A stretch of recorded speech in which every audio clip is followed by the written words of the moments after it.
नमस्कार मु लीजा आपण मान को स्वागत करुच्ची मो यूट्यूब चैनल लीजा लाइफस्टाइल को मु आज आपण मान पाखे शेयर करने को जाऊँगी किसी नुआ रेसिपी किंतु ता आगुरी जदि आपण मैंने मो चैनल को सब्सक्राइब करना मो चैनल को सब्सक्राइब करनी एवं जदि मो वीडियो भल लगे ताले लाइक एंड शेयर करंतु।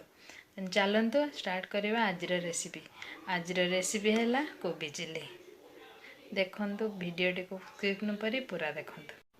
देखंतु कोबी चिल्ली बनवाई मुझे किसी सामग्री नहीं किसी कोबी को काटी को एठी रखी छोट छोट करी किसी कंचा लंका आउ किसी पियाज आ किसी धनिया पत्र को चॉप कर काटी काटी रखी एठी किसी दीटा कंचा लंका को काटी काटी चॉप कर रखी आठी अदा रसुण रो पेस्ट करके रखी आठी पियाज को चॉप करी काटिकी रखी एठी अदा गोटे इंच अदा को काटिकी चॉप करके रखी आ रसुण 12टा को काटिकी चॉप कर रखी आठी किसी मैदा आठी किसी कैप्सिकम को काटिकी रखी आठी कॉर्नफ्लावर किसी रखी आठी देखंतु मु किसी टमाटो सॉस आउ लुण आउ चिली सॉस आउ सोया सॉस नहीं एबे चलतु आमे बनैबा कोबी चिल्ली। एबे आमे रखितली किछि जो रखितली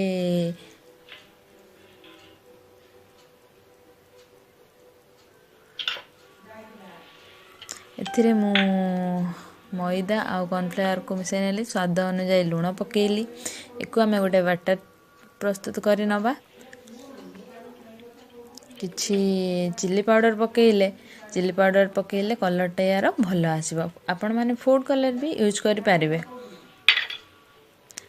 भितर किछि अदा और रसुण रो पेस्ट पकेली 2 चम्मच या परे एको आमे किछि पानी दे गोळे नबा गोटे बटर प्रस्तुत कर नबा। प्रथमे एको टिके फेंटी दबा एमती एमती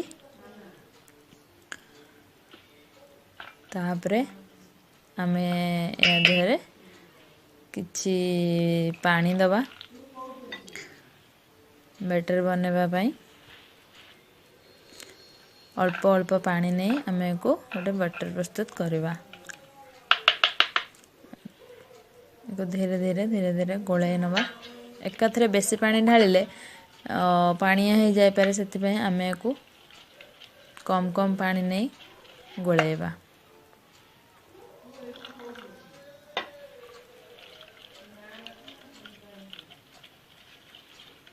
अल्प अल्प पानी नहीं गोलाइबा जहाँ द्वारा कि ठीक कंसिस्टेंसी रहिबो।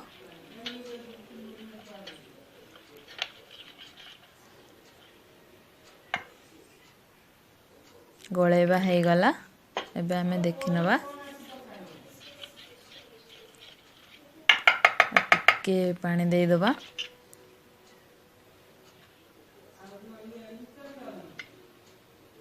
एबे देखंतु यार बटर प्रस्तुत हो गला एमिति ठीक एमिति कंसिस्टेंसी रहिबा दरकार। यहाँ पर आमे रखि देबा कोबी को बटर रे पकेबा ताको भले से गोलाई नबा कोबी को भले से फेंटी नबा एमती गोलाई नहीं कि तापर आमे किछि तेल मु साइड रे गरम करी रखी देखंतु किछि तेल गरम करी अछि एको कोबी की मु या तेल रे पकेबी ए तेल को आमे छाणी नबा कोबी को आस्ते आस्ते पकेबा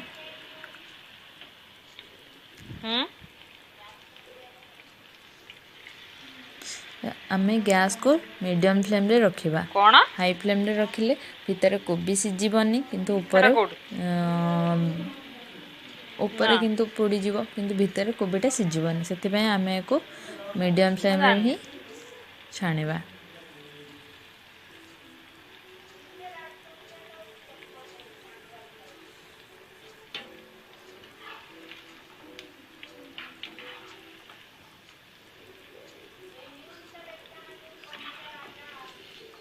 देखंतु कोबी छाणी हे आसलानी राजा से गुटे आमे को पूरा छाणीबार नहीं, आमे को पूरा मीडियम छाणीबार अछि।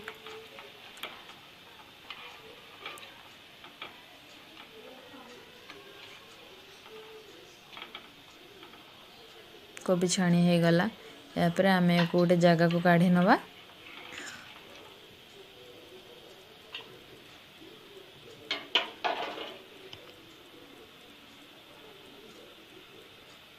या पर मु आउ किछि कोबी को गोळे नै थिली, बाकी तक कोबी को से कोबी को मध्य तेल रे छाणी नेबी।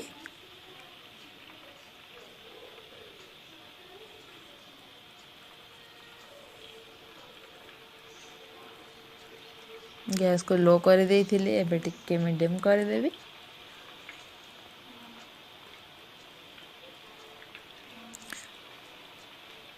सेम प्रोसेस रे आमे कोबी को छाणी नबा।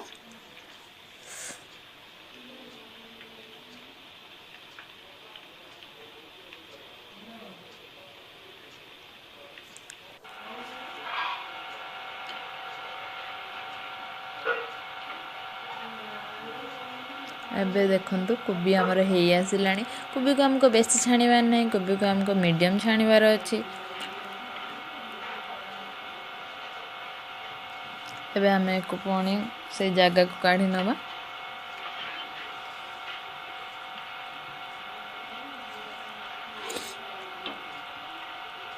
तापरे आमे तेल को गोटे अलग जगह को काढी नै आउ किछि तेल गरम करबा।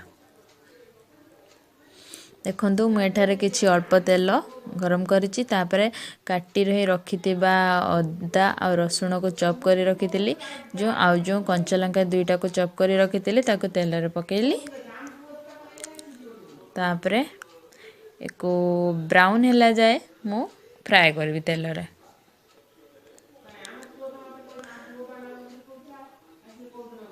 कंचा लंका को पकई देली। एबे को टिके आमे तेल रे फ्राई करबा। यार कलर ब्राउन आसीबा जाए एको आमे फ्राई करबा।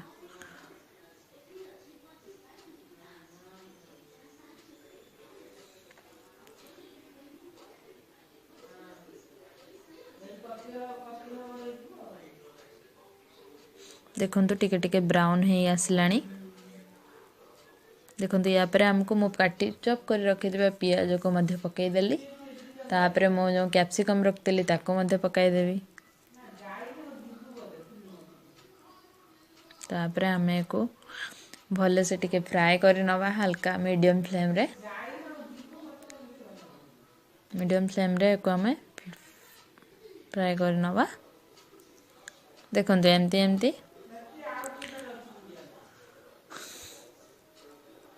गोटे मिनिट फ्राई कर नबा को हमें।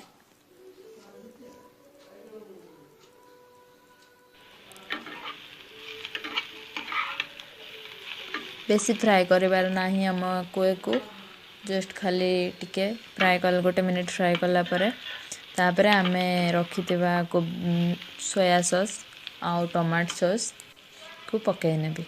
देखंतु टिके ठंडा हो आसले टमाटो सॉस सोया सॉस पकाई देबी। टमाटो सॉस को पकाई देली। या परे सोया सॉस पकाईबी। तापरे याको मु गोळई नेबी। तापरे मु याको भलो से गोळई नेबी।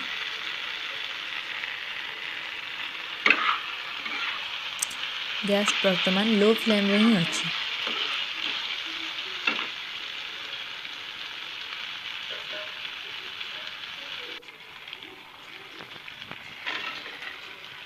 देखंतु लो फ्लेम रे ही मु एको कंटिन्यूली या पर मु कोबी को पकाई देबी। या पर बेसी टाइम पंत एको हमें गोळे बार नाही कि बेसी टाइम पंत एको हमें ये करबार नाही।